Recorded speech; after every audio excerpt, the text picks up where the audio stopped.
Mike, turn your games down. Hi, everybody. Welcome to episode 223 of Games My Mom Found. I am Mike Albertin, and who's going back in time with me tonight?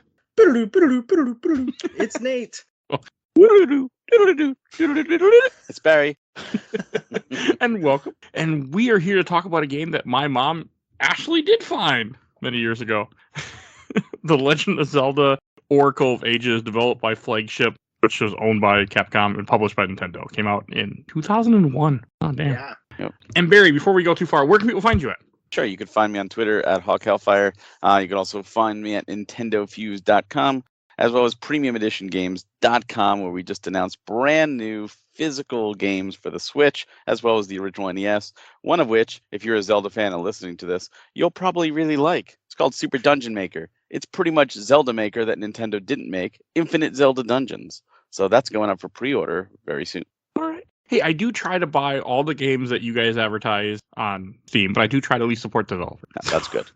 I'm cheap and I don't really want physical, but if it goes on sale, I'll pick it up on Steam to support developers. So I have been trying to do that. You found some great games that way. I think I found great games. Will I ever play them? Who the fuck knows? But at least I own them. Well, the devs support or appreciate your support, I'm sure. I think I just bought something called Cosmo Bit. Wasn't that one of your guys's? Nope. Okay, it looks like something you guys would do, so it reminded me of it. Never mind. I know I've grabbed other games that you guys have done for sure. I see you advertise stuff like, oh, I'll look it up on Steam. Go, okay, that goes on my wish list. I'll pick it up someday. Like Cathedral, I know I picked up recently. So good game. Such a good game. I just had to get that shout out since you brought up your thing. Well, I try to support the same people that you guys are working with, at least my own way. All right, but we're here to talk about Oracle of Ages, which, as I was saying a little bit before I sidetracked myself, my mom actually found this game and bought it for me in 2001. And I played it. I couldn't get very far. I got to a certain part with some Gorons dancing. I put the game down, and it took me over 20 years to pick it back up again. So, wow. Those Gorons dancing must have been a formative memory for you. It was. Yeah. I don't even really remember them much. It's because that's where I stopped. I couldn't do the Simon Says type game, and I could never get past it. So it was the end. I just couldn't play anymore, and I stopped it, and I was upset. And all these years later, I was still upset. Repressed memories. It wasn't repressed. I remember those Gorons. The only thing about this game I remembered. Yeah, I had this as a kid as well, and I got stuck on one of the dungeons that had the where you have to change all the tiles, the colors of the tile. Oh yeah. And I could not figure it out as a dumb kid, and I couldn't figure out as a dumb adult either. What's the internet's for? Yeah, I used the internet. I said, I use save states and the internet to get through this game. I feel like the old man yelling at Cloud, you young yippersnappers and your save states and your internet. Oh, the save states came in handy. Like, I played on 3DS, and I wish that it was out on Switch so that I could have used Rewind. I mean, I played it on something that looks like a Switch. Switch Pro? Steam Deck. Steam Deck. No, I know. It is a Switch Pro to me. But no, Rewind would have been nice. Yeah. Barry, how did you play this? So this game came out right before graduating high school for me, because it was early 2001. And I remember when it was coming out, thinking to myself, I'm an adult now, and, I always had my parents buy gifts and stuff, and how am I going to get these games, both of them, because I'm such a Zelda fan. I was like, oh my God, what am I going to do? And while I'm thinking about that, my dad comes over to me and hands me a credit card. And he was like, because you're going to college, I want you to have this credit card. This is for food and this is for gas, emergencies, make sure you're taken care of. And I looked at it and I looked at him and said, do you mind if I wind up using this for a different purchase first? And because I was graduating I was like, as a graduation present, he said, yeah, go ahead. So it was actually my first credit card purchase was purchasing Ages and Seasons. And I did play Ages first. And unlike you guys, I played through to completion my first time on the Game Boy Color. No save states, no rewind, the old school way. I remember actually playing it, like thinking to myself, like, oh my God, this is so cool. I'm actually playing something for the Game Boy Advance before the Game Boy Advance is out, because I had the Advance shop, and the Advance wasn't out yet before when this game launched. It launched like, I think, a month or so before the Advance came out. And I was like, oh, I'm playing this early. Like, this is so cool. I have to go back on the Advance. But honestly, I fell in love with this game, and this immediately became my second favorite Zelda at the time. Like, I was just like, and I didn't understand like the hate. I was like, I love this game. What's wrong with people? It doesn't deserve the hate again. Oh God, I no don't. way. I don't even. I've never even heard of hate for this game. Oh, I have. Oh yeah. I was one of them. I've heard that like people prefer it over seasons, which is crazy to me because I prefer seasons. Seasons I like more. Yeah, Oh, but that's I love because I'm seasons. more. I'm a big dummy, and this one is more puzzle focused. And some of these puzzles, I'm like, how would I have ever figured that out as a child? You See, wouldn't have. I didn't feel like the puzzles were that challenging in that regards. In fact, when I played it, I played Ages, like I said, first, and then Seasons, and it was probably, I don't know, 6 months to a year later that, in the earlier days of the internet and the message boards, and I was talking to people, and they're like, oh yeah, well, Ages is more puzzle oriented and Seasons is more action. And I'm like, I never even thought about that. Like that thought never crossed my mind when playing these games. They were just Zelda to me. Yeah, And when I replayed them when they went on the 3DS Virtual Console, because it'd been so long, I'm like, I really want to play these games again. So I bought them there. So I did get to play it there with save state. And I found the only thing that I found challenging on my second playthrough that time was the time traveling dungeon. And because I'd forgotten about that. I'm like, wow, I didn't have a problem with this as a kid or as a young adult. And like I'm not having a problem with this now, but it was like, wow, this stands out to me. Like this is really forward thinking. Like I was not expecting this. I had forgotten about it. And I was like, I really appreciate it. Good job, Flagship. Like this is awesome. It's a cool concept, but I did not like that dungeon at all. It's a cool concept. Well, one cool thing about this game, and I guess if you haven't played it yet and you're playing it now, it loses a lot of what made it so magical, because this was the 7th game or 8th game, depending on which one you want to say first, of the Zelda series.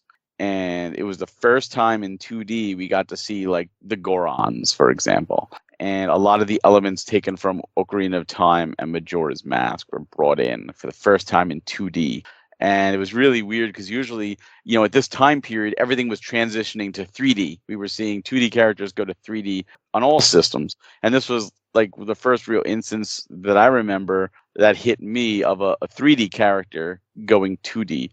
And I was like, that's really cool. Like bomb chews, like some of the items were from, the Ocarina of Time, Majora's Mask, and like seeing them come into 2D. I was like, this is really cool. Like Twin Rova and stuff like that. So I really appreciated that. I mean, it uses a lot of the same assets and design of like Link's Awakening, that same like top down, which is fine. Like I had no problem with. I don't really mind when people reuse assets. That doesn't bother me. But like to go on what you were saying, that it does have like the Happy Mask Salesman is in this game for just because. Like I do like seeing stuff. And the Zoras are into seeing things taken from Ocarina and Majora's Mask and put into a Game Boy Color. I have heard a lot of people talk shit about this game just because people just complain. I think also sometimes people like to complain about the fact because seasons in this game they're not that alike. They're not like Pokemon Red and Blue, which are the same game but with a few differences. These are completely two different games. People should not compare them. Yeah. What sucks is that we never got Oracle of Secrets, because I remember reading in the magazines about the Triforce games and was so excited for the 3 of them, and then obviously we only got the 2. And I also remember reading about the Zelda 1 remake, which became Seasons. Yeah. And I was like, all hyped for all that. And then, when I played Seasons, I'm like, oh, yeah, this is Zelda 1. Like, there's so much Zelda 1 right here. You can tell that's what they did. But with Ages, like, it 100% felt original and fresh. And this was only the second real time, but I guess you can kind of say third time that, we didn't have Ganon as a real villain, right? Ganon was the first one. Ganon was looming in the second one. It was Shadow Link. It was Aghanim in the third one, but it was really Ganon. Ganon was there. And Ganon's the final boss. Link's Awakening, you had Ganon as a nightmare. He wasn't the full real boss, but he was still there. There was a presence there. And obviously Ocarina of Time of Ganondorf. And Majora's Mask was no Ganon. It was all Skull Kid and Majora's Mask. And now this was like Varen. Like, whoa, an original Zelda villain, like again, like this is crazy. We just got Majora's Mask and Skull Kid. Now we're getting another one. Of course, Ganondorf is in it. Or Ganon, I should say. But not in this. Only if you play both. Only if you play both. But it was still like this original villain, and both games had original villains. I'm like, this is awesome. Like, I like to see that, but they still, of course, tie back to Ganon. Yeah. But I like to see that originality.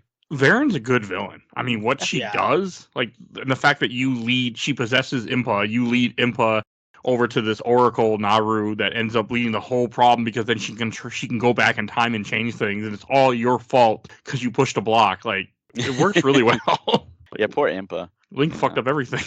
I love the idea that like the first scene you see is her like turning somebody into an old man and just fucking with everything, and it's like it's a cool concept, and it's actually a game that gets time travel, I think, right, which not everything can say that. There's so much also that again I think is kind of lost now versus then, because then we were all like, well, is there a timeline to Zelda, right? And when A Link to the Past came out, it was like, oh, these are the ancestors. That's the whole point of A Link to the Past. Like, okay, cool, I get it. And Link's Awakening was said to be a follow-up, just like Zelda 1, and Ocarina of Time and Majora's Mask were obviously follow-ups. So we're like, oh, two games, and here, 2 games as well. But it did something different because it showed in the very beginning Link riding Epona going to the very temple that the Triforce is last seen in A Link to the Past. And I was like, oh, that's so cool. I said, but wait a second, Link's Awakening comes after. And then when you beat the full game, linked and everything, he gets on a ship to go back to Hyrule. I'm like, oh my God, mind blown. Like, they did it. They actually put a storyline that connects. And before there was really a Zelda timeline, whether they consciously did it or not, I was like, this is great.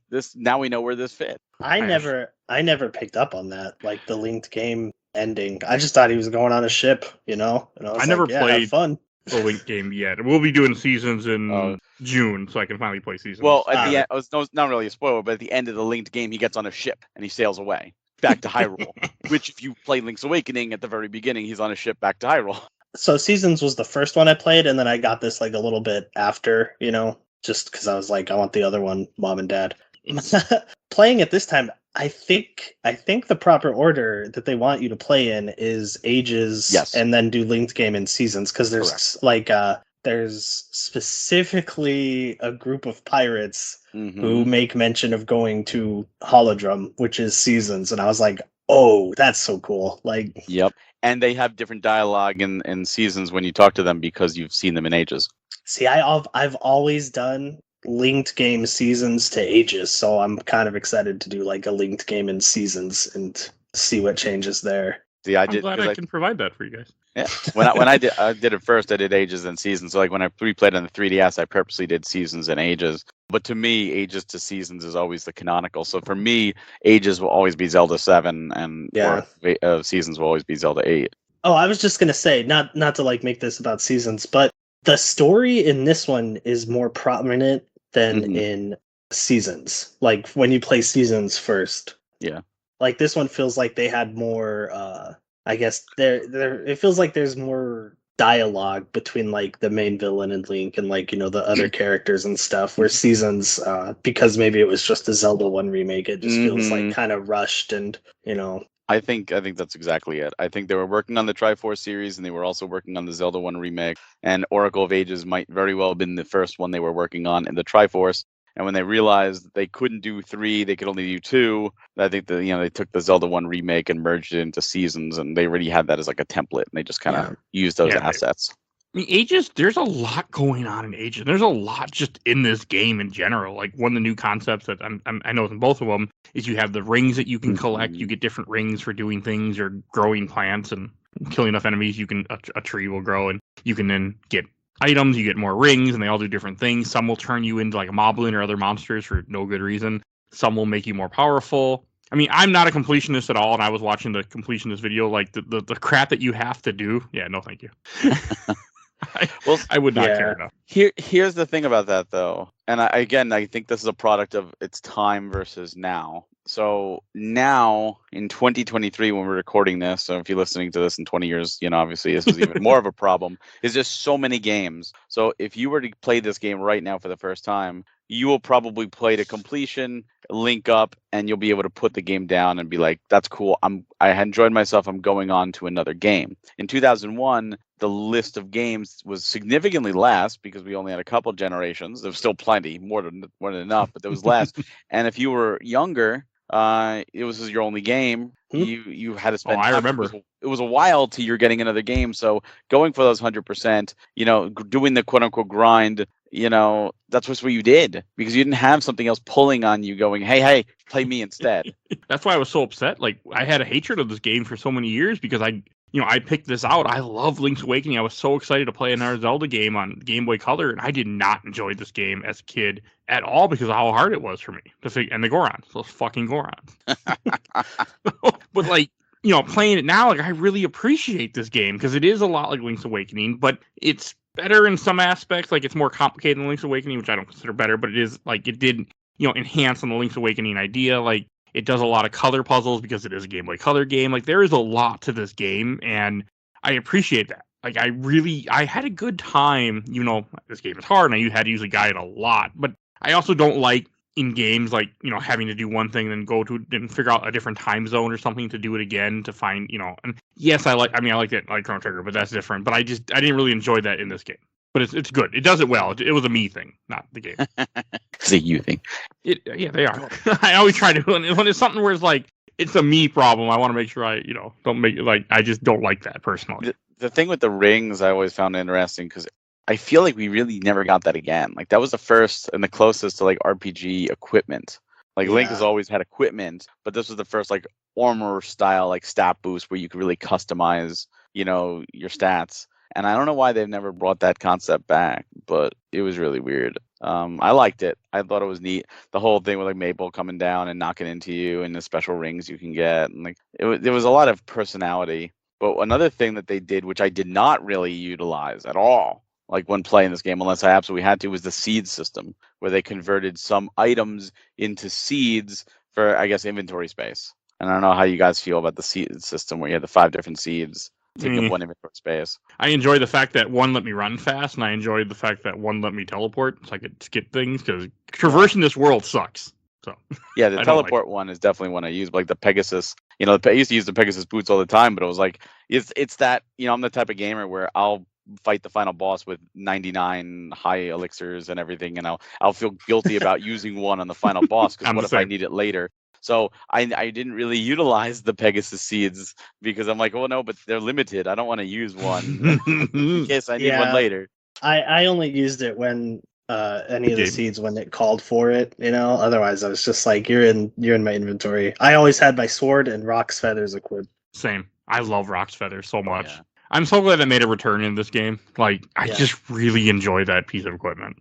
I also liked what they did where each, like, certain equipment was between the two games. Rock's Feathers, Shield, Boomerang, Bomb, stuff like that. But then they had upgrades to equipment that was exclusive to one game or the other, that with the linked system you could then bring to the other game, and it changes the dynamic of the game. So, Rock's Feathers always was my favorite item in Link's Awakening. It's a simple jump. It was so good. And like you said, I loved seeing it come again. And then you have in Seasons is the Rock's Cape. And then if you play the Linked, you get the Rock's Cape in Ages, which is like, whoa, this is really cool. It changes the way to play. And I love the fact that they did that. It's like Pokemon in that sense, but it wasn't necessary. You didn't need the upgraded items to beat Ages, just like you don't need them in Seasons. And then there was the bonus items. Again, some of them right from Ocarina of Time, like the Bigoron Sword, and Bomb Shoes and stuff, like special linked items that you only got by playing a linked game. Which is cool that it has that. I mean, I haven't seen that yet, and I look forward to it. But this game kind of just blew me away with like how intricate it is and how deep. Like you said, Nate, this game is deep. There's a lot going on. There's a lot of little quests. There's a lot of I definitely can see this game being more puzzle heavy because I did play Seasons like 8 years ago, but I didn't finish it, so I know a little bit of Seasons, but it's been a long time. But I can say this game in my playthrough had so many freaking puzzles in general. Like just everything felt like you're trying to find something, and it really made you think more than I wanted to.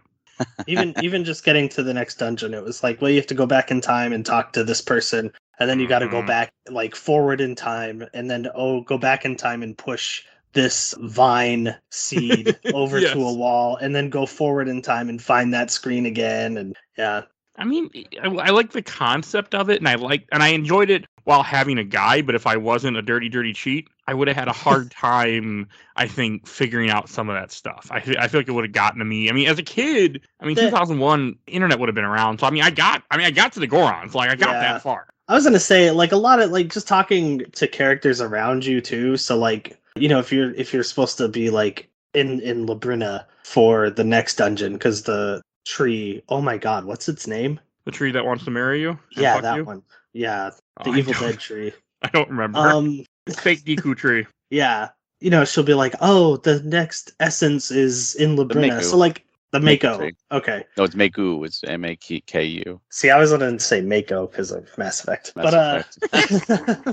Anyway, like, so if you go to Labrina and you like talk to people, they'll be like, "Oh, this, you know, like, this black tower that Queen Ambi built forever ago is awful." And then, like, so, you know, they kind of like give you hints there, like, "Oh, maybe I should go back in time and go like talk to the guards in the black tower and get a shovel so I can like leave the city." So, you know, I feel they do give you hints like that, but I didn't really talk to anyone in this playthrough, so I want to be able to like specifically point at someone say, "This person says to go here." I just talked to people that the guy told me to talk to. Yeah, that was it. Like, I know there's one side quest you can do where there's a parents with a little kid, and you can talk to them and like you can, I guess, shape how the kid grows up or something. Bippin and Blossom. I was doing stuff, and then it got to a point where they didn't change their dialogue, and they were supposed to, so then I never went back. Kid Nate would name it things like fart and butt. I named it. I gave him money for the doctor, but I didn't give him all the money because I'm like, I need my rupees right now. I got stuff I'm saving up for. I didn't do any of that at this time. I decided to skip it. There's more, and then it didn't change. I said fuck it and kept going. I want to say it only gets to a certain point, and then you have to do a linked game. And like, so when you go to seasons, like I think they'll kind of like continue that storyline for you. Don't like 100% quote me on that because I haven't done a linked game in forever. But I do know that to complete this game, you have to play both of them 2 times. 2 times, really? Yeah. Are you talking about like once each, or? No, you got to play ages, then seasons, then seasons, then ages. They don't connect to each other that way, though, that I'm aware of. No, he went and played each of them over and over again. To see the differences. I see. Okay. There's differences between. Yeah, because completionist is nuts. So that's a different story. That's his chick, though, so I get it. But no, thank you. Also, like the whole idea with like Vera, who she takes over the queen, that you don't find out right away, and like the way that she possesses the queen and kind of like tries to trick you into doing things, and the whole like plot is that they're building this giant tower that you're trying to collect the essences, or because it's your 8 sage metals or whatever the hell you want to call them. Essentially, is what it is. So you can then, you know, get to the final boss, and I don't mind that. Like 8 dungeons is plenty for me in a game. Like I do love the fact that, you know, Link to the Past is what, 9, I think. 9 kind of the colored dungeon. So, but I like that. But I mean, I'm good with 8. 8 was enough in this game. Like I had no issue. Link to the Past, I think, had 10. Because 7 and 3, then the final. Yeah. Or something like that. I think it's 7 Crystal. It's been a while. Yeah, 7 maidens. I need to play it again, but it's been a while. Episode 50 was the last time I played Link to the Past. There's also, if you count the Temple of the Four Sword in the linked version of Link to the Past on Never played that yet. Yeah, there's a brand new dungeon that most people never played because I think you have to beat 4 swords and then you link it to A Link to the Past and you get a brand new dungeon. I gotta do that one day. You gotta find 3 friends with a Game Boy Advance. And yeah, Four Swords is a great game. That's an issue. That's a big issue. Okay, never mind then. That's not happening. I was like, oh, if I can emulate it, sure, I'll do it. But yeah, that's not gonna happen. Here's the thing. If Nintendo were really cool, because they put on the GBA online, they put the e-card levels from Super Mario Brothers 3 on there.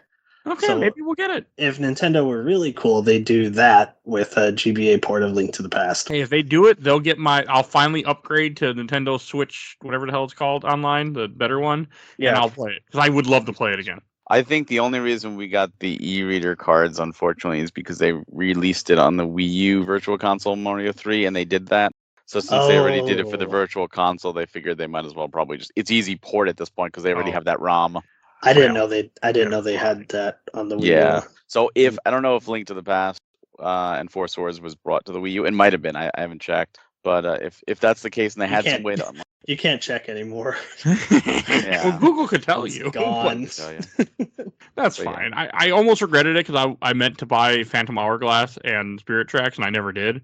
And I'm like, well, fuck it. There's emulation. Are those on the Wii U? They were, yes. Yeah. Oh, I didn't know that. Yeah, and that was a great way to play them because this plays like a big DS. Well, dang. Why would they not put that on the 3DS? That ship is gone shop? though, so.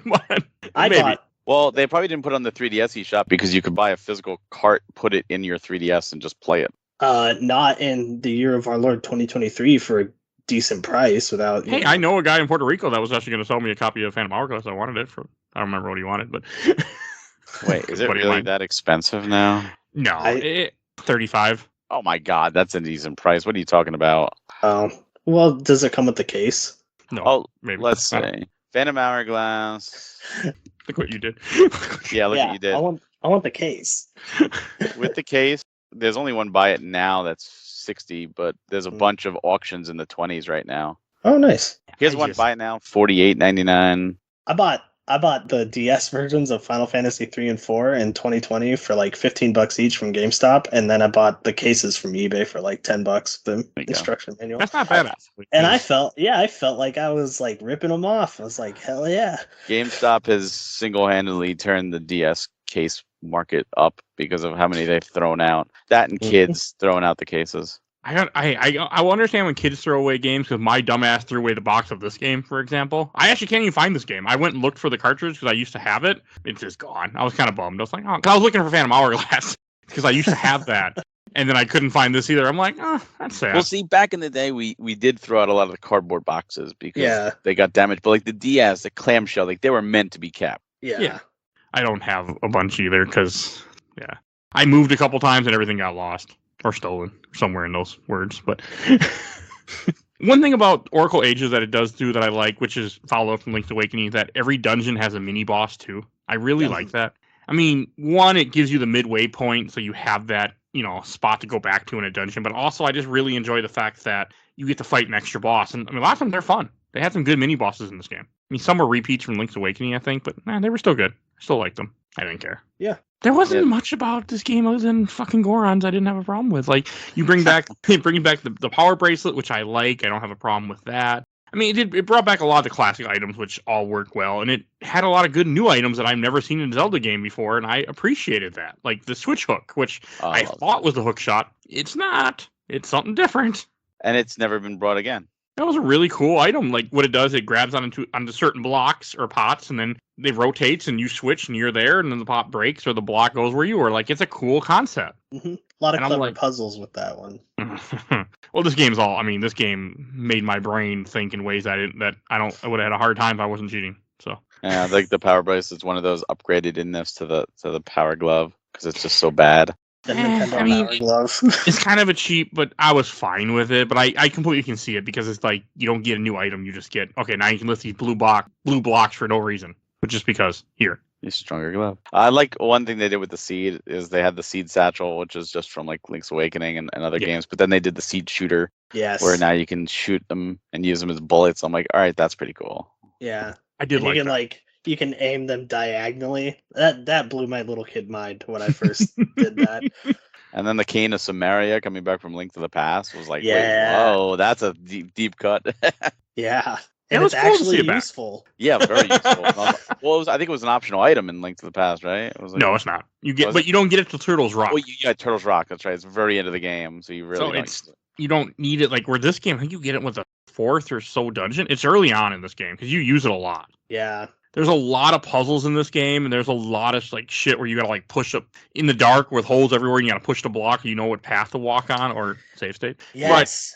See, I tried to trick the game by because I was like, oh, surely when I open the map, there will be that split second where because it has to brighten the screen. Nope. And I was like, dang, they thought of everything. No, I didn't need save states. You just need it, Barry, when you're in a rush and you're trying to see if you can make the jump or not. Oh. That's all. I was trying to skip things if I could. Like, can I jump over this? Nope, I can't. That's it. Or what? I use save states obviously, but most things I would just fight them or get through it without having to cheat too much like that. There's also one other big item that is exclusive to these two games that has never come again, and that's the strange flute for the animal buddies. Which has not been pulled again. The poor Dimitri and Moosh and Ricky have been locked to these two games, have never seen the light of day, and you can only get one depending on what you do. Which one? With? Yeah, what'd you go with, Barry? I always got Moosh. Just by playing naturally, I always got Moosh.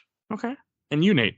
I always go Dimitri. Dimitri, that's okay. I did the Dimitri the Dodongo looking dinosaur too. Yeah, he's cool. I like him, but the problem they don't do. And then Roger is a kangaroo with boxing gloves. Ricky. Oh, sorry, Roger. That's Tekken. I think. Oops. I didn't. Ricky. You don't use the animal buddies much. Are we all in agreement that Ricky sucks? Like, Yeah, he was the weakest of the three. That's what Yeah. the internet thinks too, by the way. I saw. So. oh really? I hate him. He's so smug. In Seasons, you have to like fight a boxing guy to get his gloves, and I was like, fuck this. Oh, is it a little fat guy with little blue boxing gloves? Yeah. Yeah, That's the Link Awakening guy. yeah, I forgot his name. He's an asshole in Link's Awakening. yeah. They reused a lot of the assets just because it was easier to do. I don't Yeah. mind that. It I doesn't. don't mind it either. Yeah, maybe at one time it bothered me, but not anymore. Well, especially if you factor in all of Link's. Spoiler alert, but all the enemies in Link's Awakening don't actually exist. So They do now. they do now. Yeah, because Link's Awakening is a dream. Like in this game, you also have bunnies that were in Link's Awakening, and I was bombing them, and it wasn't until I was watching the speed run that I realized, oh, I can just play the harp and kill them instantly that way. Oh, okay, that would have been a lot easier. The Paul's voice, you mean? Yeah, See, that's actually a throwback to Link's Zelda 1. Zelda 1. Because it was a hint. It was one of the hints that you got, one of the cryptic hints that they didn't like music or noise. They didn't like noise. And you thought, like, oh, let me play the recorder. And it didn't do anything. And, like, I was a kid, and many other kids, there's no internet. We were all like, what does this hint mean? And it was really dirty because that hint was referring to the microphone in the Famicom controller of controller 1. Yeah. And you blew into that controller to kill them instantly, but you couldn't do that on the NES, so that hint had no factor, and it was just wasting time trying with the recorder, I think it was called at the time, trying to record it, like, why is it not killing them? So they did it in this game as homage to the first game. okay, that's cool. I didn't know that. I Yeah. think I've heard that before, but I've forgotten over the years. Yeah, it was a really nasty trick in the 80s, considering there was no internet to look up. I mean, it's a cool concept when games add like little stuff like that. But I mean, as a guy who loves emulation, I'm like, I don't like that because I gotta find a way to get past that. Then Could you imagine being like a little kid in Japan playing the first Zelda, and you go up against these bunnies and they just piss you off, and you're just like, fuck you, and your microphone picks it up and it just kills them? Like, I would feel like the coolest dude. Well, again, there's no internet, so you would that would be the kind of thing you would go to your friends in the playground. Guys, I was playing Zelda and I said fuck you to the bunny and it died. You gotta say fuck you to the bunny. And that's it. That would be even though all you had to do was blow, it would be like the thing amongst your friends is you can only kill them by saying fuck you. gotta make sure your mom's not around. They So should've say it brought- quietly into the webcam. Like, Fuck I you. know in the DS Phantom Hourglass you could blow into the microphone and like blow out torches and stuff, but that they should have brought something like that back where you can just like yell at an enemy and it's just like, oh. In the Phantom Hourglass, just to touch on that, they did patch out all the drawing stuff, so you can play an emulated ROM of it where you don't have to draw. Oh, nice. Oh, So since there's no legal way to buy that game other than the secondhand market, if you wanted to buy play it digitally, that's a way. Just put that out there to wrap up that part. But there was a cool puzzle in this game I did like, where you're trying to you need to get a raft at one point, and the guy tells you, "Hey, I'm working on this raft." So then you go in the future to his house, but he's dead, and then you find out it's in his tomb. You have to go to his gravestone in order to get the rope to make a raft or something. I thought that was cool. there's a lot of those kind of puzzles. Isn't that where you get the flippers too? Is in his grave? I I think so. Flippers are cool to have in this game. And hey, also another new thing I've never seen in a Zelda game before, the mermaid suit. No, I hate that thing. I did too. Having to tap, because like you would tap, or at least I would tap it like in the ocean and I'd be like swimming pretty fast and I'd get on land and like I'd be tapping it to walk and I'm like, what am I Same. doing? Like I did it. It took me a few times. I'm like, stop, because you have to tap. Like I thought you do left and right to move, or I'm not sure. You just have to tap stuff. But yeah, I was like, what the fuck is this? I don't know why they did that. Be different. Again, that was another upgrade item from the flippers to the mermaid suit. But it's cool because it lets you actually swim underwater and do things that you never did in the Yeah. Zelda game. So like to me, it didn't feel like a stupid upgrade. Like the glove from the the ring to the glove, like was doing one thing. Like that was dumb. This wasn't, in my opinion, dumb. Well, I do see you what have you to remember the ring to the glove is actually from Link to the Past. Well, yeah, but there's more stuff to do with it in Link to the Past. Yeah. I mean, there's hey, you get to save a fake toad that from the Dark World that ends up turning to a dwarf and makes you a new sword. So hey. Yeah. In this, you don't do any of that. I mean, you only really get it the last dungeons. I just used it to move blue blocks, and that was it. I don't know if I even used it to get heart pieces or anything. I probably could have, but I was just done at that point. No, I think I was following a guide for heart pieces, and the last two I needed were from one of the Gasha seeds. and Oh, okay. then another random one that like was just RNG related, and I was like, no, I'm not messing with that. Yeah, I went for most of them in this game, which I never do. And then I got near the end when I'm like, I'm done. I don't care anymore. Well, you get like in one of I think it's like I think it's in Jabba Jabba's belly. You get the blue ring, which halves damage. Mm-hmm. So it's just like, what's the point once you get that? Like, why do you need hearts? Okay, it's very creative, like the Jabu Jabu stuff. Like that to me was a very creative dungeon. I didn't like it, but the fact that it exists and how you have to go through time to change it because you need a King Zora who dies in the future if you don't go back and save him. Like that's a cool concept. Yeah, because he's being poisoned or he's sick or something. No, I liked it. That was some stuff that I did like with time travel, where I thought they got it right. Even though they probably wonder like, what the hell are you doing here 300 years later? How are you still alive? But hey. I do like you get like specifically the Goron emblem and then the Zora scale or whatever, and like from the past. Or no, I think it's from the future, and then you take it to like the opposite, and there's like you use it to progress, and they're like, hey, I'm not letting anyone through unless you have this, and they're like, hey, you have this, like, cool, go ahead, man. Like they just don't question Link, like, how did you get that? Like you're not a Goron, man.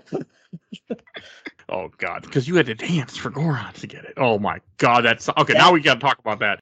That Simon Says game where you have to they do a rhythm and you have to press the buttons at the same rhythm that they did it, and even with save states, like I could hear it over and over and over again because I would say right before each round. It still took me forever to get the hang of it. The last one you have to do goes on for so long too. I got good at it though after a while, and I'm not a rhythm person. Like I have no rhythm. I was just tapping my foot and I got it eventually.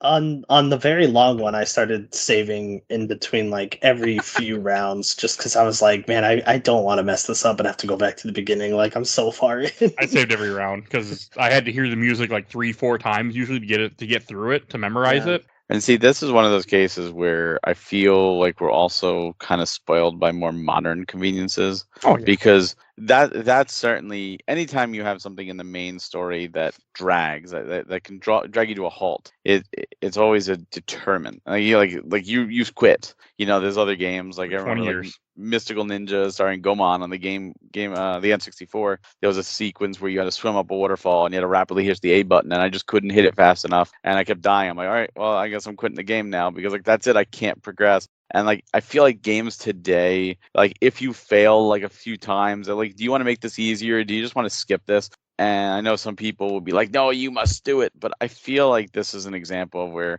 the game would be just a little better if it gave you that option. If you were having that much difficulty, because it's better to move on, at least continue and finish the game versus throw it down in frustration and swear it off for 20 years. And talk shit about it too for 20 years. You got to leave that part in there too. I talk a lot of shit about this game, and then I'm finally like, okay, you were wrong, Mike. Fuck those Gorons still, but you were wrong. It's a good game. And this game traumatized me. I was really upset.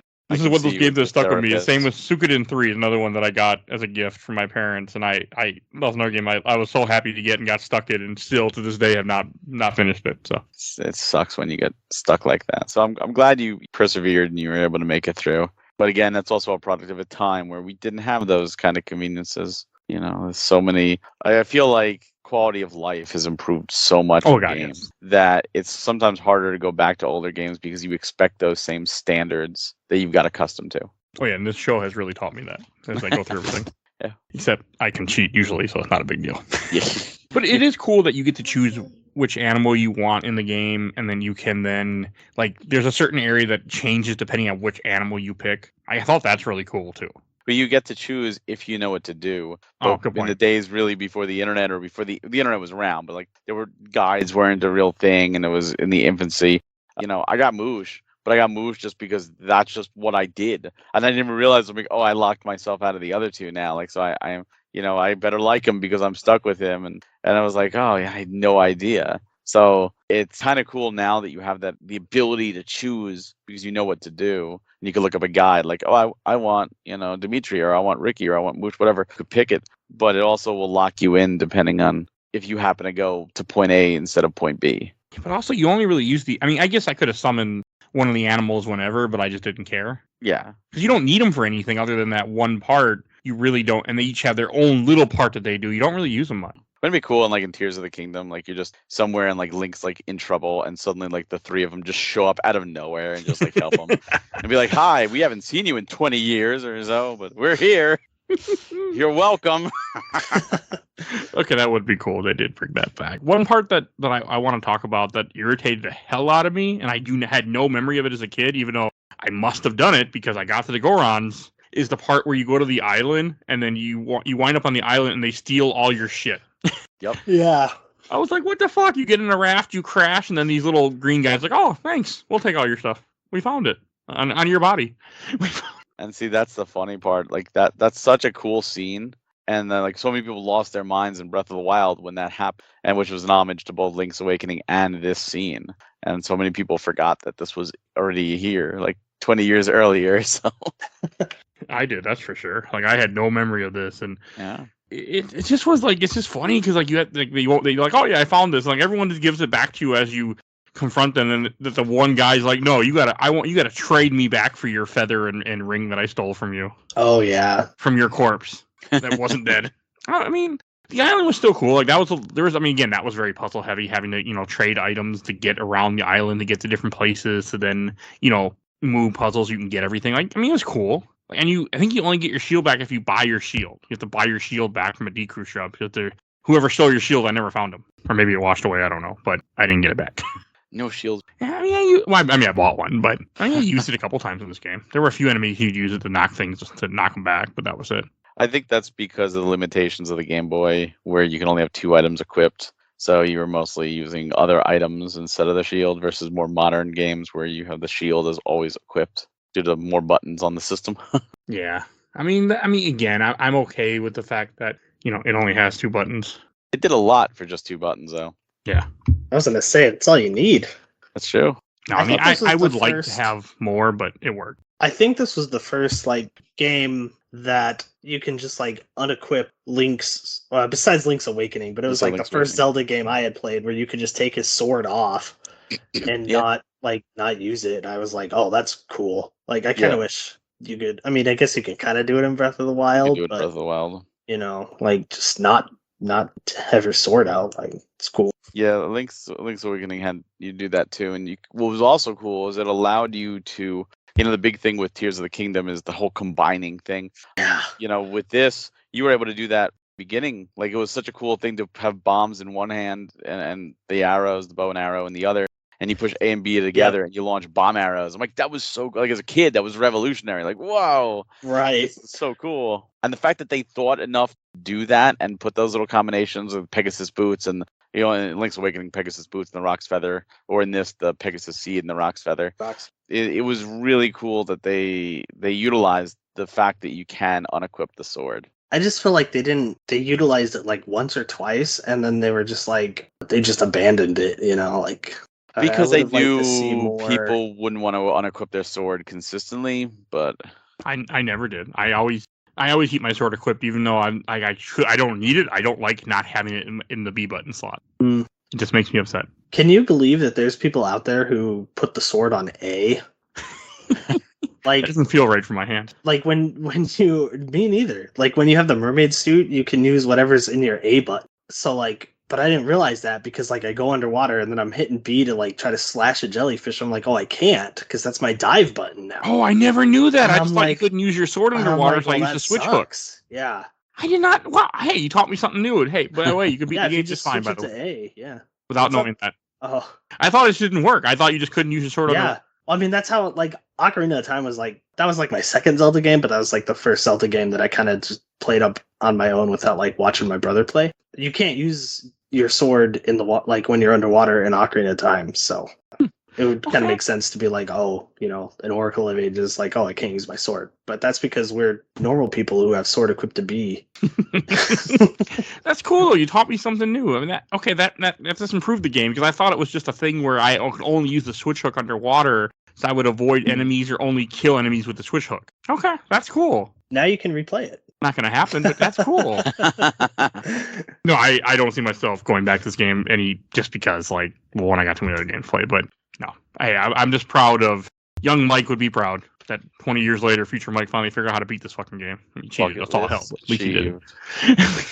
Yeah, I don't know. I don't know what it is, but like I really just dragged my feet playing this game. I Like noticed. even even though whenever I played it, like I would have a decent enough time, but like, like getting myself to like want to play it, I was just like dreading it. And I don't know if that's just because like, when I had it as a kid, it was a game I couldn't beat because, I wasn't good enough at the game. Whereas, like, if I ever get like I used to play Ocarina of Time every year because that was like my favorite game of all time. And I would just like, I've never had a problem just booting that game up and just like playing it because like I know that game really well. But this one, I was just like, I don't want to. I think it's just. I don't want to have to talk to NPCs to figure out where I'm going. I think it's just like the tension. Like, I mean, again, for me, I have played lots of other Zelda games on this show, and this one only happened because I'm like, well, technically in the published order, I probably should do these next. Yeah. Like, that was it. I mean, I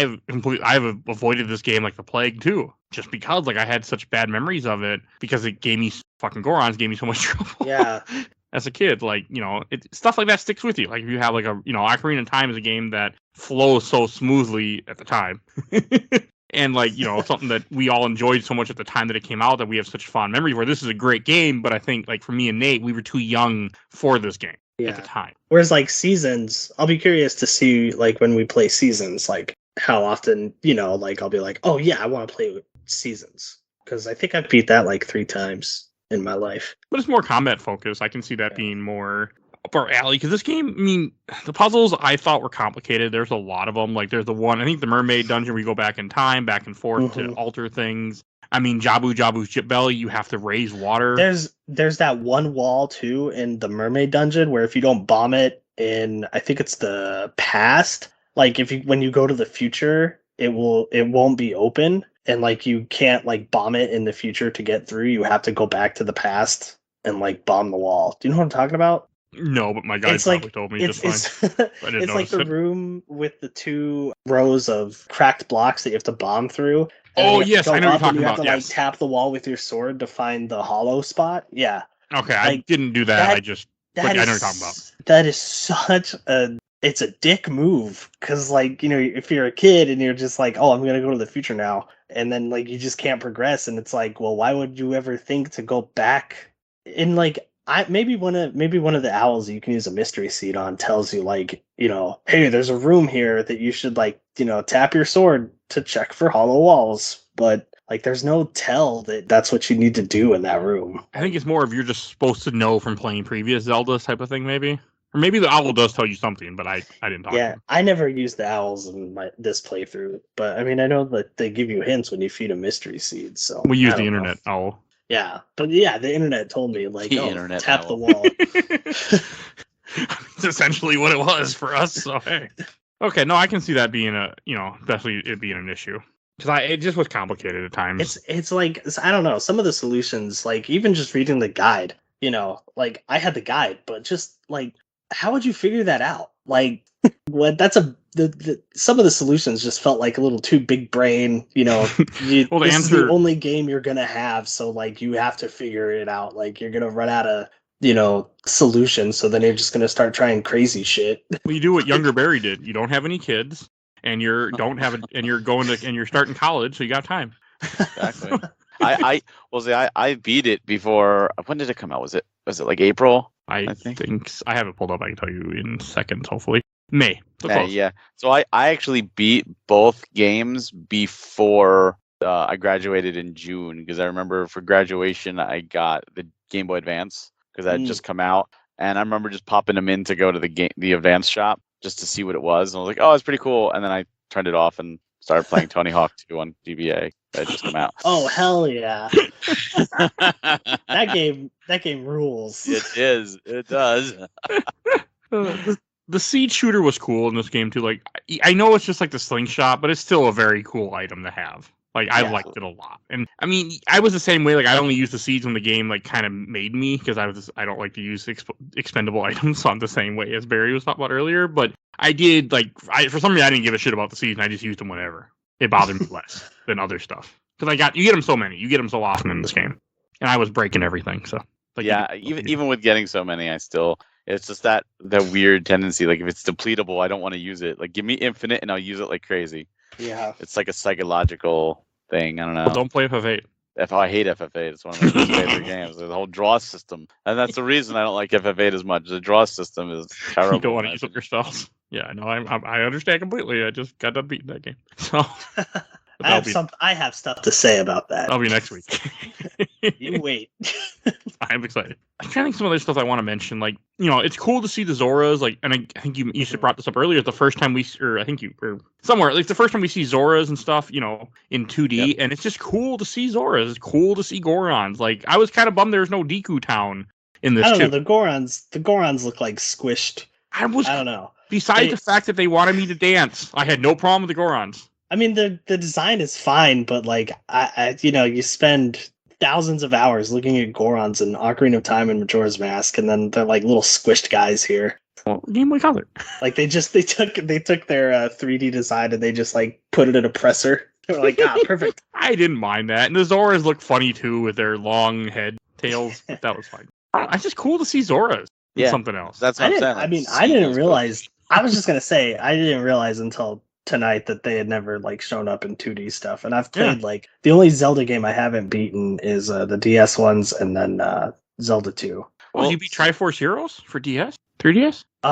No, but I did play a lot of it. That game's fun. It is a fun game. Yeah. I like Triforce Heroes. Not what I think, but hey, I'm glad it gets a lot of hate. But if you play it with friends, it's fun. Yeah. If you play it with strangers, it's terrible. See, me and my friends all bought it in like 2016, I think, and like they fell off of it, but which bummed me out because I was like, it's fun. Oh yeah, we my friends and I, we just then beat that game like over like weekends. Like every weekend we get together and play more. And in the meantime, like during the week, we'd farm a little bit and try and buff up. Yeah, I like Triforce. I tried to play it with some friends of mine that have been on the show. We just couldn't keep up at it, and we fell off and had internet issues constantly. If they put that shit on the Switch, gangbusters. Oh, I would easily find now that with the connections I have and the people I know now, I'd find somebody and I'd play through it. People that are like dependable could be like, hey, we're playing it this days. Okay, you got it. Well, you're talking about like the Zoras. Zoras have always been there since Zelda 1, although they were called Zolas because of the translation thing between the L's and the R's. And it became like a canonized thing because they were enemies that Zoras are good and the Zolas are like a off branch of the Zoras that are evil. And like that was like the way they had to justify calling them Zolas. But so technically Zoras started in Zelda 1 as just an enemy. It wasn't until Ocarina of Time that it really fleshed out them as a tribe and as creatures. Although in A Link to the Past, there was one that was helpful. They gave you the flipper. So it did show some signs of being peaceful. But this was the first time in 2D where we saw the 3D design of them with the tail and their, back of their head and all that stuff. And this is also the first game to have both the Zoras and the Zolas. Yes. That's a cool concept too. Yeah, to call those. Still call them Zolas. I'm pretty sure they call them Zoras now, but yeah, they call them River Zoras is the official name, but they were originally Zolas. And one of the bosses, like the first boss you fight in this game is a pumpkin, like a scarecrow pumpkin. You have to like knock his head off and then kill the little fire guy inside his head. That was boss is fun. It was. The bosses were cool. You fight a pole ghost in this. You can't look at like a mood, and you have to shoot against the wall to bounce seeds back at her. Like there's some cool stuff in this game that I didn't remember or have any acknowledgement of, and I'm like, this is damn cool. Like these are some cool bosses. You know what boss isn't fun? That rock guy, like in the last dungeon. Oh god, no, he was horrible. He has like 4 different phases. Yeah, I didn't enjoy fighting him. You got to hit him 3 times for each one, and like, yeah, I had a really hard time with him. Especially like the one where you have to pull back his other arm. I thought you were supposed to like grab the arm that he throws at you. So I'd run into it and I would take damage, and I'm like, I don't understand. No, it's definitely annoying. He's a I'm hard just ass. bad. And like throughout the game, as you're beating dungeons, you're seeing the Black Tower get more and more created, which I thought was cool. So like when the game starts off, you come at the very beginning and it's like they're working on it, they're bitching about how the queen is forcing them to work, and then as the game progresses, you see it get more and more done. See, that's the kind of thing like in a 3D Zelda, like that would be cool to see. Like you go into a dungeon and you come out and like, you like look on the horizon and you're like, oh shit, more of that castle, more of that tower is built. Like I was in there fucking around and they're building this tower. No, that's cool.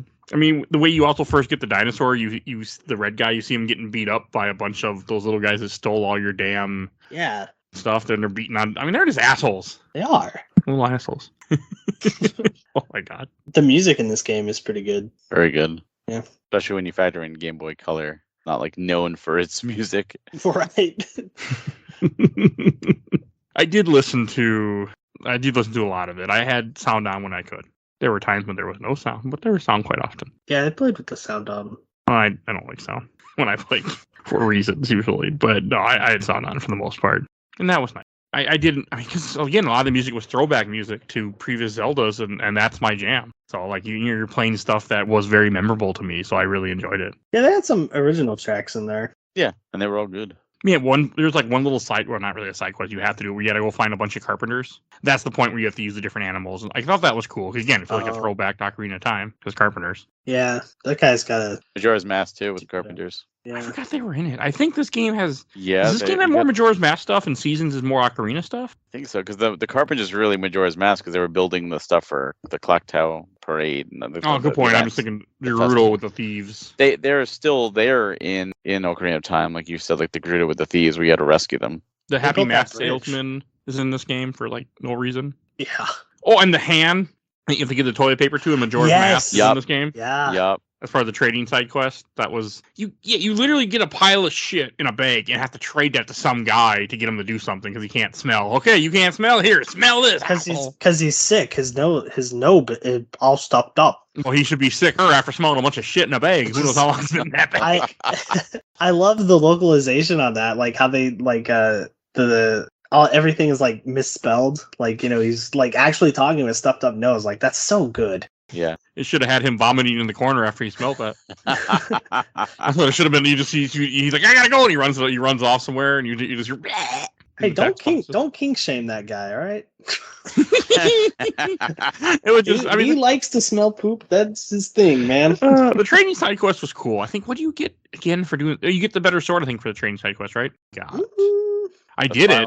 The thing of the trading sequence is the broken sword. So the broken sword. Because you don't even get a master sword in this game either. You just get a better sword, but it's not the master sword. Yeah, it's a master sword. Oh, it is? Okay. Well, I think it might be part of the links. You get the master sword. Yeah. The highest you can get in a non-linked is 2. Yeah. Which is the hero sword or something. It's noble sword, I think. Okay. It's a final upgrade to the wooden sword of ages. It can only be with the upgrade, like the linked. Yeah.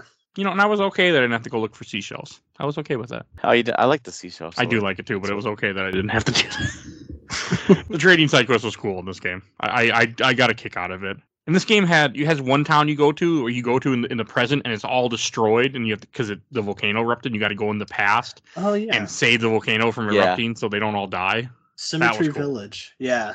That's a cool concept. Like that was like there's some really cool time travel stuff in this game that most things don't get right, and I'm like, I really like this, you know, and that was one of them. That was a really cool concept to do, and I was like, okay, you know, just doing random shit. And then there's a guy that to get like, I think to get him to fix your sword or to do the seed, you have to go through a stupid mini game. It's like, oh, you passed my process, and then I think there's like a little in quotations or something where he says like test, or he even tells you he's just screwing around.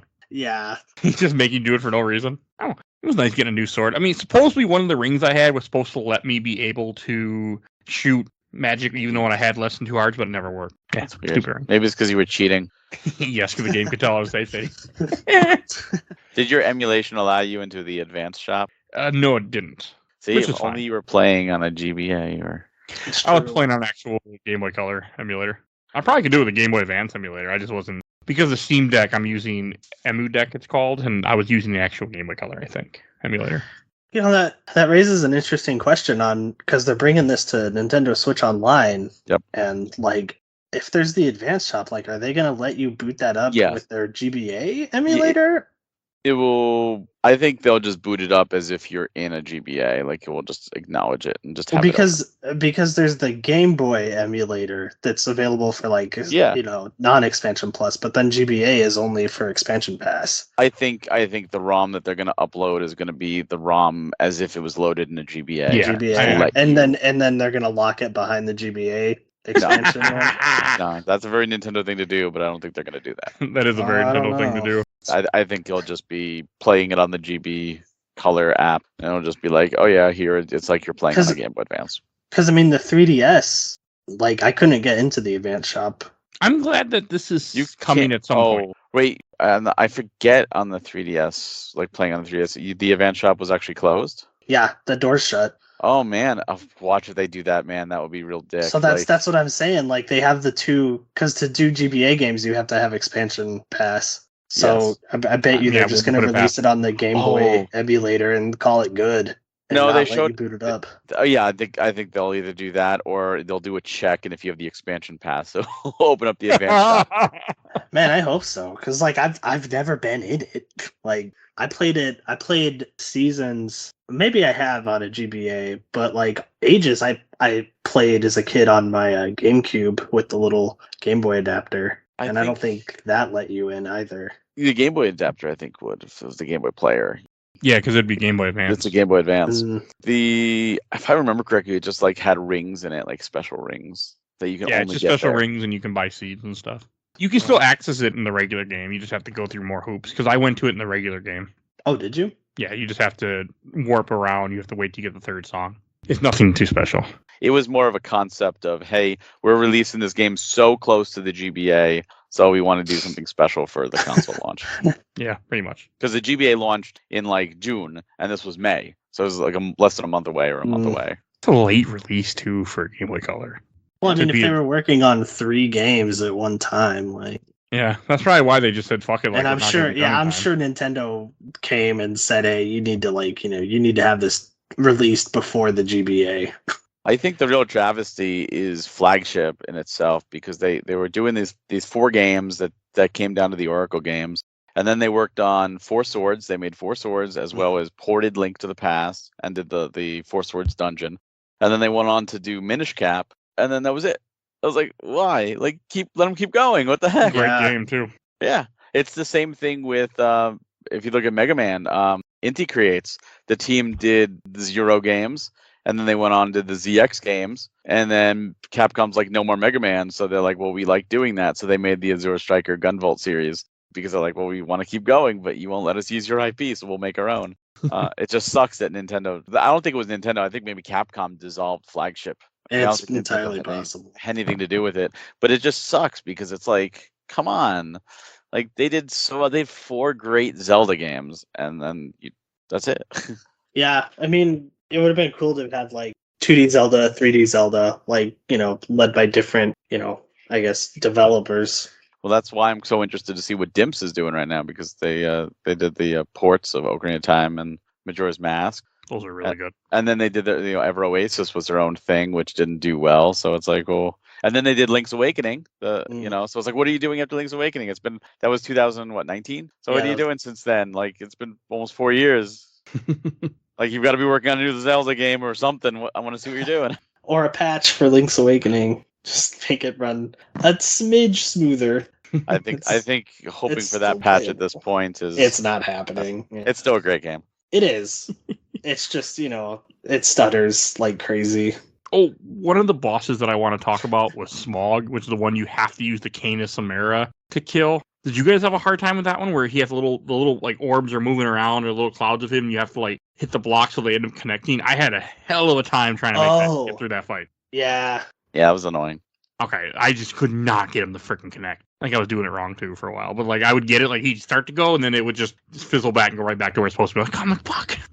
It was very annoying. I did not like it. I'm trying to think. I'm looking at some of the other bosses that are in here that I want to mention. You also fight you fight a big like giant crab thing. I remember that's in the Mermaid Cave. You have the jelly, which kind of reminded me of the Jabu Jabu. Kind of reminded me of Ocarina stuff, where you have to that's where you had to use the switch hook to get him to hurt himself. That was kind of a cool fight. You have the big green moblin that you fight at one point, kind of like kick out of his little fort that he took over in the Gorons. That was cool. I like the King Moblin. I thought he was. You talking about Wart? It looks like Wart, but it's not Wart. Yeah. It does look like him though, but yeah, he's just a big like moblin guy that took over something with the Gorons and throws bomb flowers at you. Oh, it was cool. I liked him. I remembered him from when I played this as a kid, because that was around the time I stopped playing. So I always remembered him. Like, I just liked him. I liked the sprite a lot. I still really like sprites though in games. Like, stuff like this, I just really appreciate. Have you seen Yacht Club's Mina the Hollower? That looks like the mouse game. Yeah.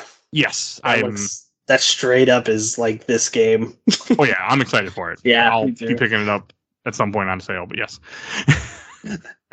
I'm excited for it. It looks cool. I mean, the sprite work in these two games are top notch, really good. I know it held up felt really like- good. I never felt like Link was just too large, or too small. Like they did a really good job with that. Yeah, no, everything looked good. I mean, I had no problem with that in the game. I really didn't have too many problems. Like, I mean, some stuff was, challenging and made my brain think, but again, I was reading, so it was fine. But Yeah. it didn't take away anything from the game. The game was still very good, so for that. And still holds up to this day. Well, I was impressed.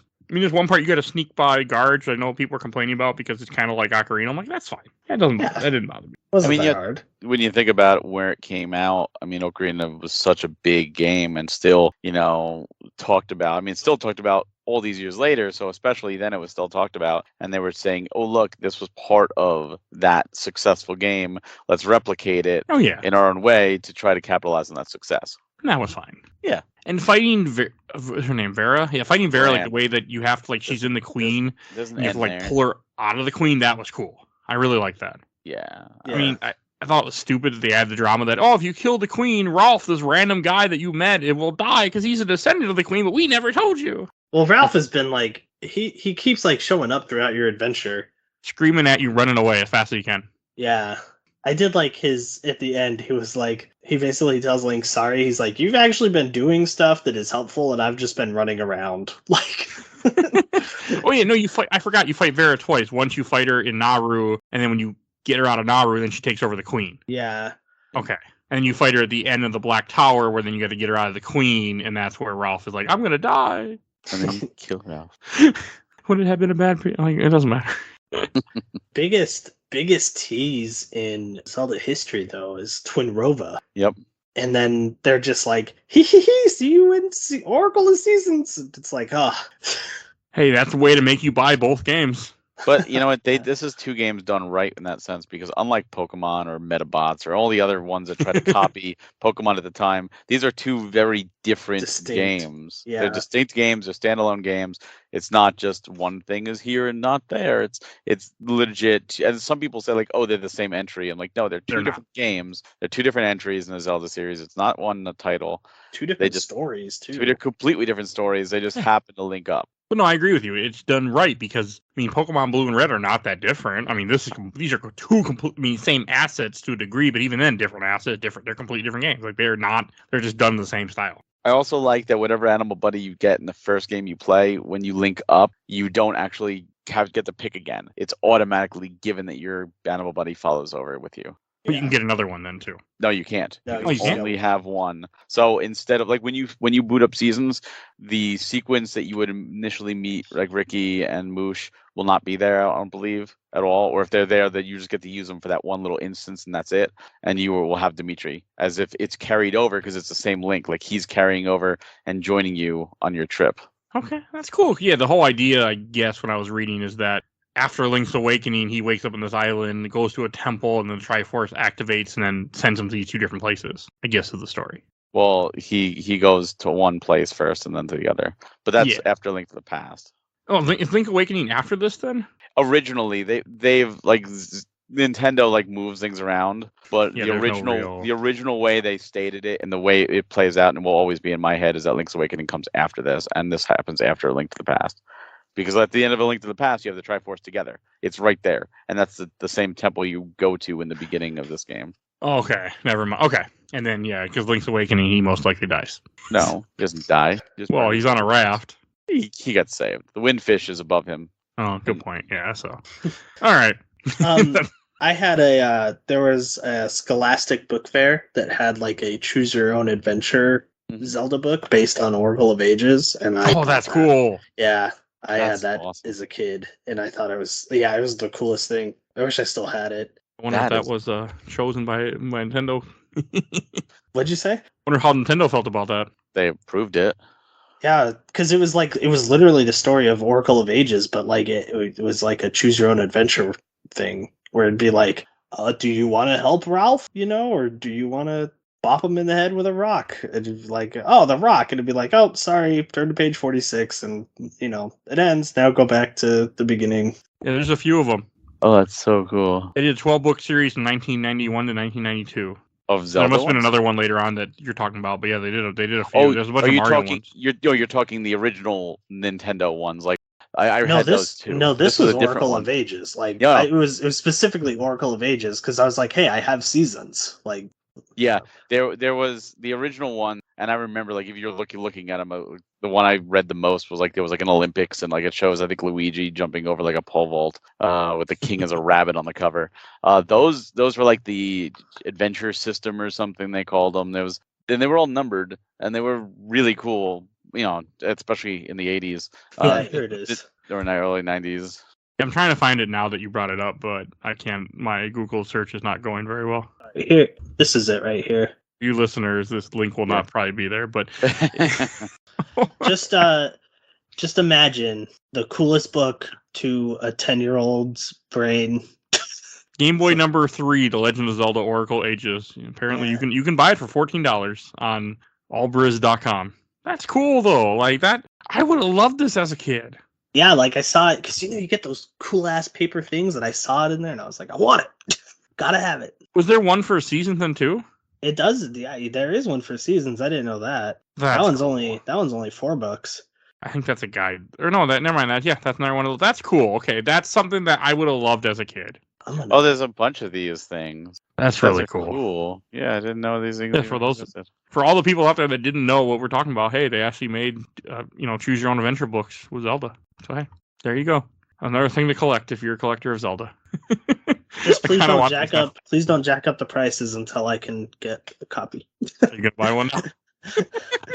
I might. I better go look this up now. That's still really cool. I'm excited to know these exist. I don't like choose your own adventure books. I also don't read books enough, but that's really cool. All right. Any other things that you guys want to say about Oracle Ages before we go down to questions, comments, or memories? If you haven't played it, definitely give it a shot because it's awesome. When it comes to the Nintendo Switch.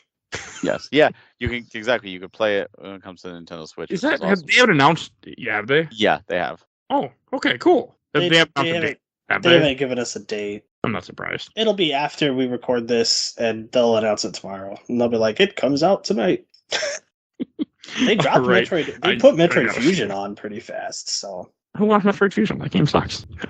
Wow. Fusion. It's a good game. That game is hard. Very good. I'm just throwing shit. I like the other ones better. I like Zero Mission better, but no, it's a good one. It's just really fucking hard. So that's all I got for that. All right.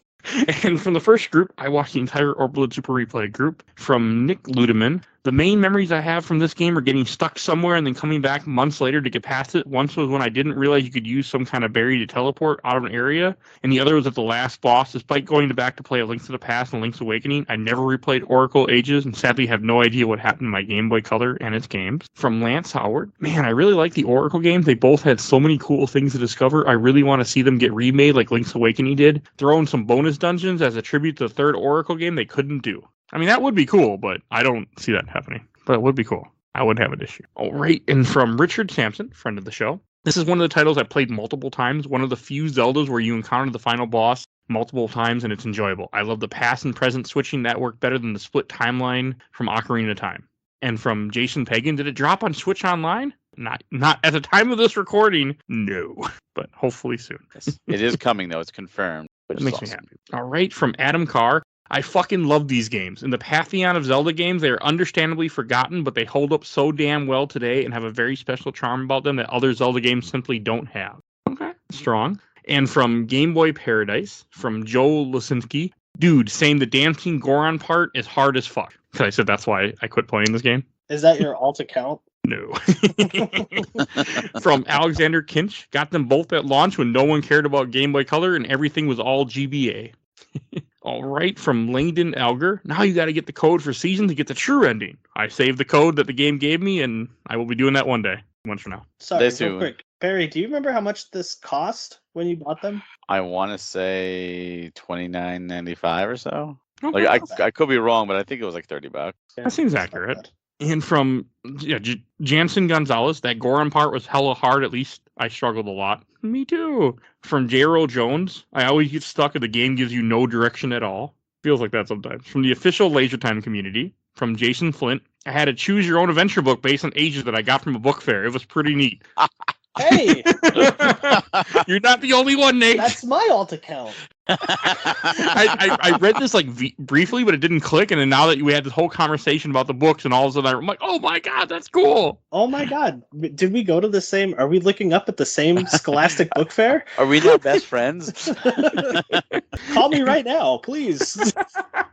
From Jason Heiser, I'm so stoked for both Seasoned Ages to be released on Switch. I am too. I won't play them, but I'm really happy that people are going to get to experience them now that would have never played them otherwise. I mean, I feel like a lot of people won't beat them, and a lot of people will probably just drop them down because they're going to be hard as hell, but it makes me happy that it will be out there for people to experience easier.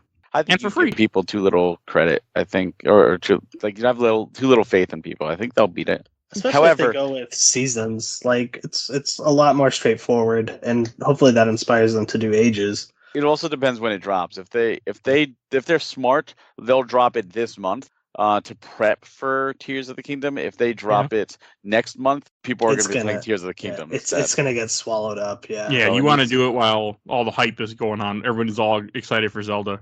And to be But me. honest, Nintendo is really bad about game preservation.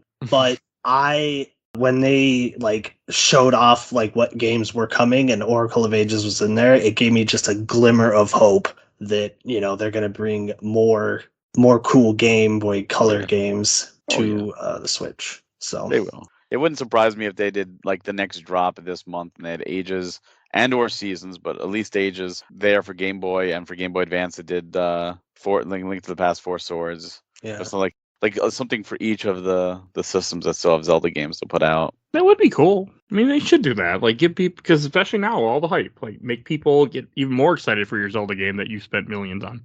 All right, and from the Zelda fan group, I got a lot. I won't be reading all of them, but thank you guys.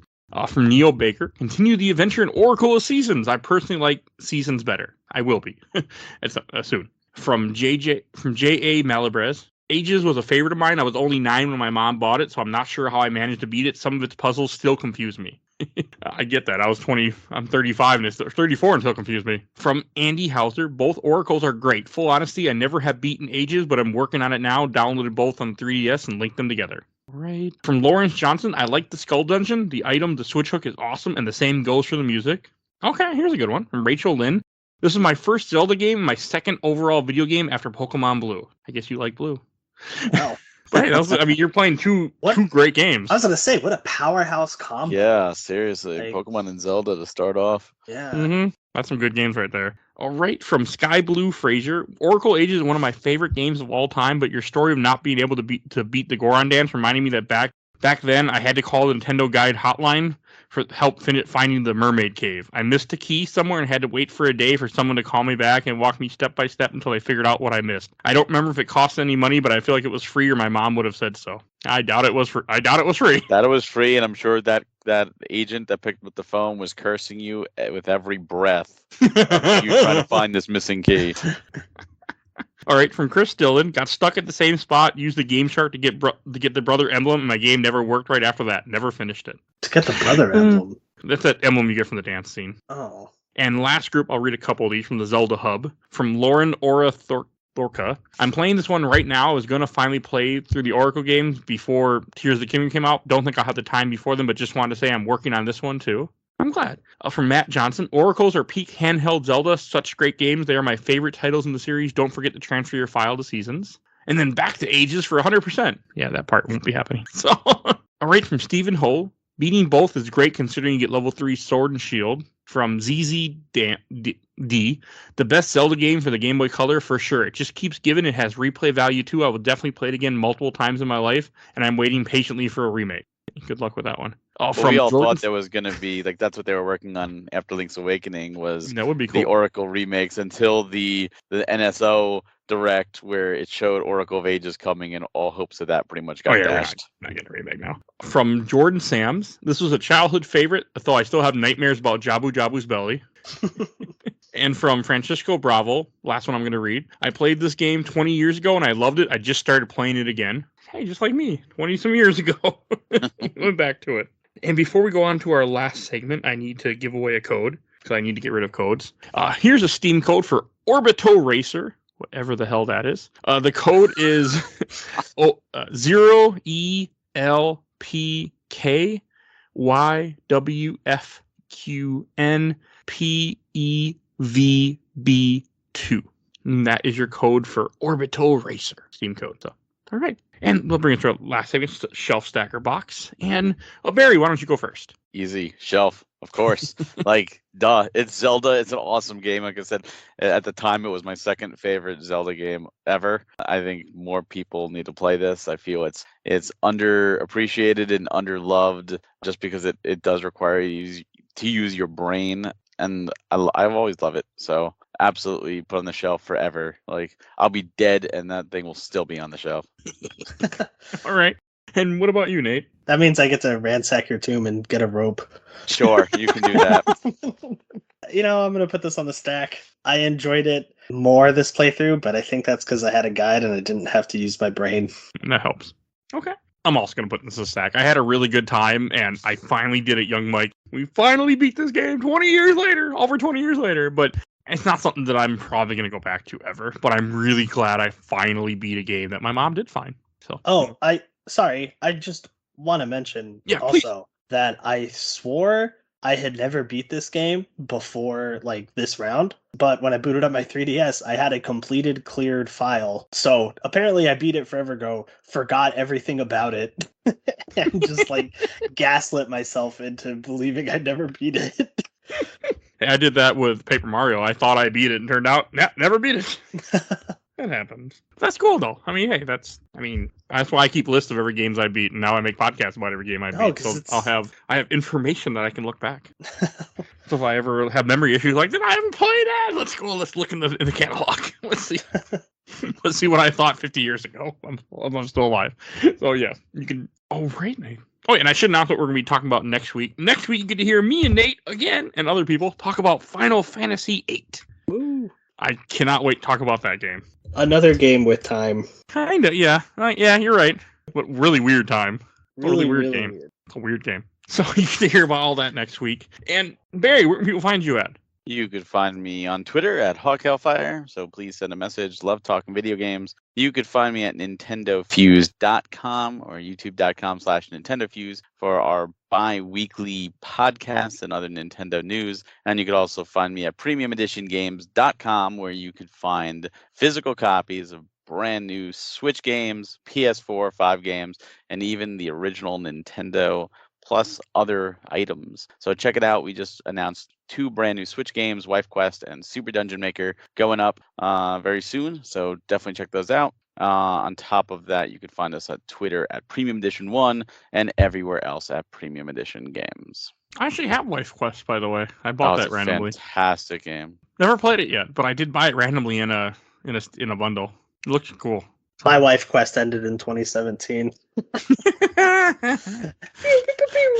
That was good. See, it's not about that. It's the wife's quest. You play as the wife. Oh my God! See, there I go. Mm-hmm. And you have to go and you have to beat up bosses and punish them. Is what I remember. Yes, you do. And I was thinking, this is a hentai game. Like, no, it's not. No, it's not. No, you punish them.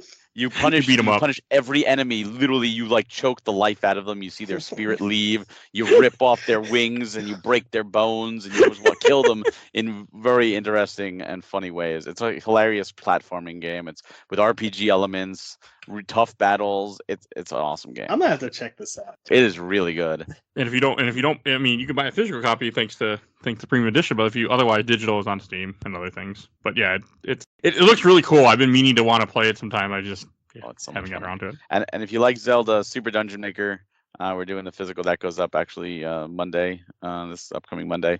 Awesome games. It's the Zelda Maker we all wanted Nintendo to make. It never will. It's Infinite Zelda, and it's absolutely so much fun. When you meant again, every time you guys mention games, I look them always up on Steam. I mean, I know I don't support the way I should support, but at least I do support the developer somewhat and buy them on Steam usually.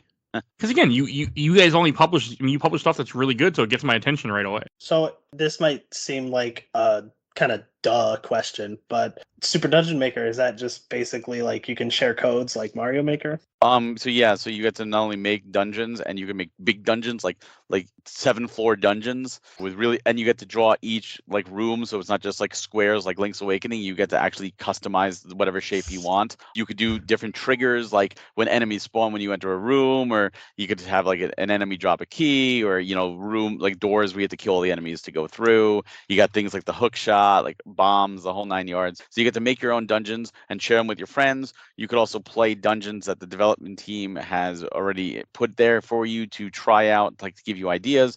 And then you can go to the community and you could play the thousands of dungeons that were made on Steam as well as on the Switch. And not only can you play them, but if you really like them, crossplay. If you like them, you could download them onto your system so you could play even offline. That sounds great. And does it have a clear condition like Mario Maker where like it, Yes, you just can't like make a troll dungeon where there is a golden egg, because you play as a chicken, so you got to get the golden egg, and you can put the golden egg whatever. So however you have to do. Sometimes it depends on the person. So they could put bosses. They could put like 3 bosses in the same room right before the egg. So you got to beat the bosses. Like you could do whatever you want, but yeah, like they have to be able to clear their own level before they can publish it. I believe so. Okay. But every level I've tested, because I've played a bunch of user-created dungeons, not only did they all, were they all beatable, but we did one on stream last night, and it was a 40-minute dungeon, and like there were puzzles that were racking the brain, like, oh my god, like those sliding puzzles on ice with the sliding blocks. Yeah, like they created that, like, so you can make dungeons with those in them. Like, you could do a lot. This is not like a basic. So Satan has this game too. That's cool. You can do whatever you want. It is so good, and so few people have heard about this game. So we're honored to be able to bring this out physically. But yeah, definitely check it out if you like Zelda dungeons. And the more support they get, maybe they'll actually add a world builder is one of the things they want to do, like Mario Maker. Ooh. So they just need more support. But there's so much already.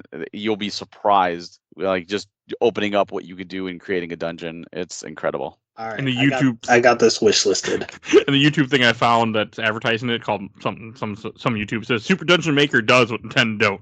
Yeah, really, it does. Yeah. It is exactly what we wanted from Nintendo. It looks really cool. I'm watching a video of it. So, okay. See, again, I wish listed it too. See, Barry, you always mention games that get my interest, and I have to wish list them and then buy them. So, well, trust me, we wouldn't put our money behind releasing a game physical unless we all really loved it. So he's got the seal of approval. I appreciate that. All right, and if you enjoyed this episode, you can find all our content on Podbean that we cover. You can go right on Podbean and search, type in a game, type in a movie. You never know. We might have done it. We do movies, comics, video games, all sorts of stuff. Whatever I can convince people to talk with me about, I do. So go through there, look at our giant catalog. We've done a bunch of other Zeldas. You'll see a link in the show notes with all the other Zeldas that we've done too. So if you don't really want to look, you can just go in there and grab links. You also see a link to premium edition games. Go order some games because people love physical, because physical can't be taken away, and Nintendo likes to do that. So I appreciate that. Go buy them physical. I won't, but I'm a special beast, so that's different. That's a different thing.